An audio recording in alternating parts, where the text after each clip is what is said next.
সকাল সকাল ঘুম থেকে উঠে থাকি আমার ছেলে করছে সে করছে না, মানে এরকম ভাবে করতেছে যে তার বাসা বিয়া লাগছে, এমন মনে করছে অপর বাসাও বিয়ে লাগছে, তার বাসাও বিয়ে লাগছে, আমার বাসাও বিয়ে লাগছে। আমিও একটু উত্তেজিত হয়ে জিজ্ঞাসা করলাম যে আন্টি কি হয়েছে আপনার, এরকম ডিজে করছেন, চিলাচিলি করছেন, মিষ্টি বিলাচ্ছেন না? হঠাৎ করে আমাকে মিষ্টিও দিল। ওনার ছেলে এসএসসি পরীক্ষার ফার্স্ট করছে, না মানে এসএসসি পরীক্ষা ফার্স্ট করছে, তাই বলে এত চিলাচিলি না? মানে ওনার বাসাও বিয়ে লাগছে, আমার বাসাও বিয়ে লাগছে না? মানে আমার ছেলে এরকম করার কি আছে? ছেলে এসএসসি পরীক্ষায় তো দিছে, ফার্স্ট হয়েছে, তাও ফার্স্ট হয়েছে, নাম্বার কত পাইছে তাও জিজ্ঞাসা করিনি। না মানে এটা করার কি আছে? আবার তারা ফার্স্টে হয়েছে বলে আবার ঘরে গান চাইছে, বিয়ে বাড়ির গান, হলুদ বাটো মেহেন্দি বাটো না? মানে মানুষ আশেপাশে শুনে তো বলবেই যে না তাদের বাসা বিয়ে লাগছে না? মানে কি হচ্ছে ভাই, আমি এগুলো বুঝতে পারছি না। তারা বিরিয়ানি রান্না করে খাচ্ছে, বিরিয়ানি বিলাচ্ছে, মিষ্টি বিলাচ্ছে না? মানে এত মাধ্যমিক না, ওনার ছেলে স্বয়ং নীল আর্মস্ট্রংয়ের জায়গায় চলে গিয়েছে। বিয়ে বাড়ির গান ছাড়া মানে ঠিক আছে, কিন্তু এত কিছু করার কি দরকার ভাই? মিষ্টি বিলানো, বিরিয়ানি রান্না করে বিলানো, জায়গায় জায়গায় ভাষণ ছড়ানো না? মানে এসব কি? ঘরে শুনলাম নাকি তাদের আবার মিলাদ পড়াবে, ছাদে তারা বিছানা ধুয়ে মুয়ে রোদ দিচ্ছে, পুরো ঘরটাকে পবিত্র করছে।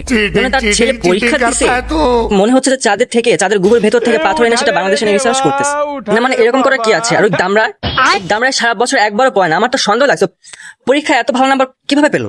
আমি ওই আন্টিটাকে বলছি, আন্টি আপনার ছেলে সারা বছর একবারও পড়ে নাই, ওই একদিন করে কি করছে দেখেন, ও কারো কপি করে হয়তো ভালো নাম্বার বা ঘুষ দিয়ে, আজকাল তো সবই হয় না? মানে আন্টি আপনি কি বোঝেন না আপনার ছেলে পড়তে বসে না তো 12 মাসে একবারও, হঠাৎ করে এত ভালো রেজাল্ট করে করলো?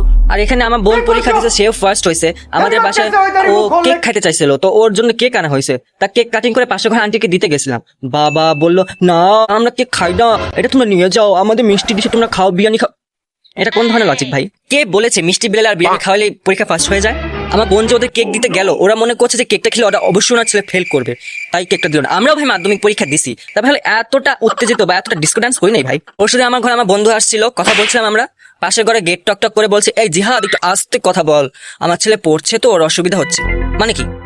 এই ঘর থেকে ওই ঘরে থাকে, মাঝখানে এত বড় একটা দেয়াল লাগানো, তার ভিতরে আবার পর্দা টাঙানো, তার ভিতর দরজা, মানে আমার গলা তো এত বড় না যে তার ছেলে ডিস্টার্ব হচ্ছে। মানে শোনাতে আসছে, বুঝছো? শোনাতে আসছে, তার ছেলে 12 মাস হয়েছে একবার পড়তে বসে না, হঠাৎ আজকে পড়তে বসছে, শোনাতে আসছে। তা তুমি ঘরের জনগণে নিয়ে আসে মিলাদ পড়াতে পারবা, তালিম বসাতে পারবা, আমি ঘরে কথা বলতে পারবো না? আমার কথা বলো পারো?